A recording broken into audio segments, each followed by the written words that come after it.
All right, y'all, what's going on? It's Combo Breaker 99. I'm back with another quick post-fight analysis video. Okay, y'all, Jessica Penne versus Emily Ducote. Shout out to Emily Ducote. She came in with a solid game plan, won her UFC debut in pretty dominant fashion. I think, she showed some very good technical skills in there, very solid game plan, patience, precise, just slowly chipping away at Jessica Penne. Jessica Penne, she was game. She was game in there as far as the stand-up. She just couldn't get the fight to the ground because Emily Ducote, she was prepared. She was prepared to execute her stand-up game plan, but she was prepared to defend anything Jessica Penne had as far as taking it to the ground.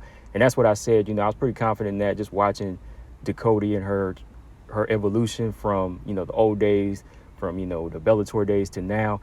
I think that, she's really been evolving with her stand-up. Like, her confidence is what I need to see in some of these top-level fighters, you know what I mean? Some of these elite grapplers at the top, like 3, 4, and 5 in different weight divisions, they can learn from this type of stand-up. She's showing that poise, that Cobra style, where she's ready to strike. She's got the timing down, you know what I mean? And she really takes advantage of that, that athleticism that she has, when she's really poised, ready to strike, she can dip in and out at angles. Just watching her over the years and seeing how she's confident in it now, I think she's going to build off that style and slowly climb. We'll see how it does if she's able to get to the top 10. But right now, the way she handled a former Invicta champion, somebody that was seen as one of the top strawweights, way back in Jessica Penne, I think she handled it well. She handled the top 15 fighter pretty well. I mean, the first round right away, Ducote was poised, like I said, using some nice feints, attacking the lead leg right away, which was going to be a key to victory here. That attacking that lead leg of Jessica Penne, that sharp left hook right off top. She step around and crack Penne, over the low right hand. She cracked with that, dip out at an angle, then she's right back in Penne's face. Penne was really having trouble measuring that range because Ducote was just in her face. Ducote was fighting at a mid-range, closing distance. She was also able to stuff the takedowns when Penne would try to switch a level. She would stop it, step back, reset, go back to chewing up that lead leg, mixing the right hand to the top and to the body. She was going up top to the body, just mixing it up in there. It was just a nice variety right away from Ducote. She wasn't showing no respect to Penne. She said, forget this veteran, I'm going in there executing the game plan. And in the second round, Penne did step it up a little bit. She started pumping out a jab more. She was connecting. But Ducote, she was still cracking it with that right hand, the right hand, left hook combination around the jab. Just in between tagging the left lead leg and going upstairs, it just made Penne have a hard time to adjust because she didn't know where shots were coming from. They were just coming from everywhere.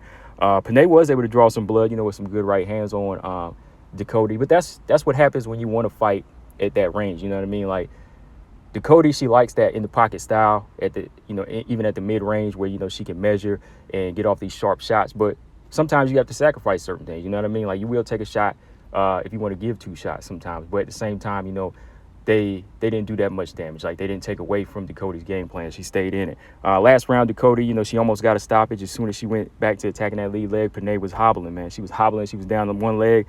Ducote started cracking her with right hands. I thought she was going to knock her out. Then she went back down to the leg and started, just hitting that leg. When she back to the fence, Penne, I got to give her credit. She stayed in it. She showed heart. She actually came back and started landing some sharp shots on Ducote. That's why I was like, Ducote, if she keep just tagging that leg and go after with maybe like a good solid combination, she probably could have stopped her. But overall, I think Ducote did what she was supposed to do. She wanted to make sure she was guaranteed to win. Like, if you go after somebody sometimes for a knockout or a stoppage, you might get caught and then you're going to blame yourself, right? So I think she just wanted to stick to a game plan where she could go in there, guarantee a 30-27 win, and just win her debut. That's what it was all about, I think, just getting the W from the jump. So, I had a 30-27. I think one judge had like 29-28, but I think Ducote just owned it, stuffed all the takedowns, 100% takedown. I think in this fight, it was like 8 out of 8 or more than that takedowns stuffed. And I think she landed like 80% of her leg kicks. So, yeah, man, she was on fire. I mean, it's like I said, though, Ducote has evolved from her old days. You know what I mean? She's a little bit more confident in that stand-up, and I think she's found her niche in the game. Like, she used to grapple a little bit more. She used to do a little bit of mix of kickboxing and, mix it up. But I think she's more committed to this kickboxing now, and she's going to work on her takedown defense so she can stay on the style that she wants to commit to. You know what I mean? And the way she's really throwing with authority in there, I think it's going to be trouble for some of these other top 15 fighters out there. Speaking of that, I didn't even realize that last night when I did my live stream. Jessica Penne is actually number 15, right? Number 15, number 14. So Emily Ducote got a win over top 15, top 14. So, hey, who's to say she can't fight Michelle Waterson next, right? I know, I think shout out to the boss. She suggested that in the comment section. Waterson, that's a good fight. That is a good fight now. That's a gatekeeper on the low tier. Get Emily Ducote in there.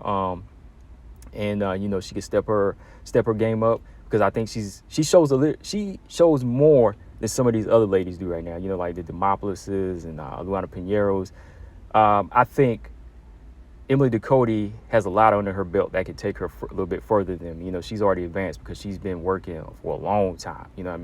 Her record, go back and look at it. She's been working for a long time. So, she's also a former strawweight champion in Invictus. So kind of like Manon, she's already levels ahead of some of these girls that are just getting signed. So, yeah, shout out to Emily Ducote. Solid performance.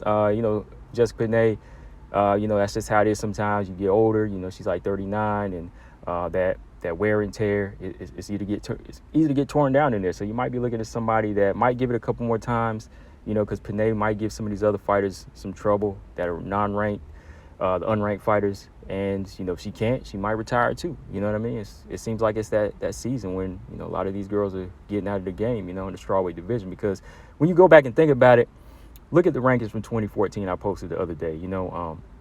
A lot of those ladies, they will retire at the same time because they all started in the UFC at the same time. You know what I mean? If you look at the rankings, Angela Hill's still at the bottom. Penne's in there. A lot of these ladies, they probably will start exiting, the more and more they take L's as these new fighters come in, right?